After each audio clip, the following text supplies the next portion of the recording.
வணக்கங்கண்ணு. இது சிங்கப்பூர் மண்ணு.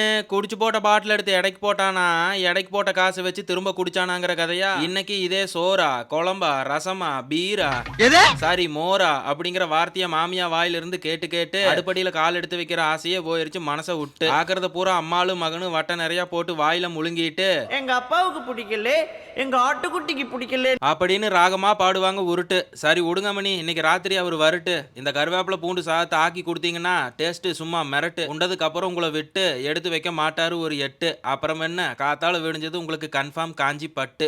அப்படியே அறுத்து தள்ளிட்டாலும் கண்ணு அறுத்தெல்லாம் தள்ள வேண்டாம். கருவேப்பிலையை உரிச்சு வச்சுட்டு எண்ணெய் ஊற்றி மல்லி, சீரகம், மிளகு, கடலைப்பருப்பு கூட பூண்டு, கருவேப்பிலையை போட்டு நல்லா வணக்கி எடுத்து வச்சுட்டு கொஞ்சம் புளி, 2 பச்சை மிளகா, பெருங்காயத்தை போட்டு தண்ணி ஊற்றி மிக்சியில் அடிச்சு எடுத்து வச்சுட்டு தாளிப்புக்கு கடுகு, கருவேப்பிலை, பச்சை மிளகா, பூண்டை போட்டு நல்லா வணக்கி விட்டு அரைச்ச கருவேப்பிலை பேஸ்ட்டை போட்டு ஒரு நெம மஞ்சத்தூள் உப்பை போட்டு நல்லா சுண்டை விட்டு எடுத்து சோத்துல போட்டு பெரட்டுனா பூண்டு கருவேப்பிலை சாதம் ரெடி.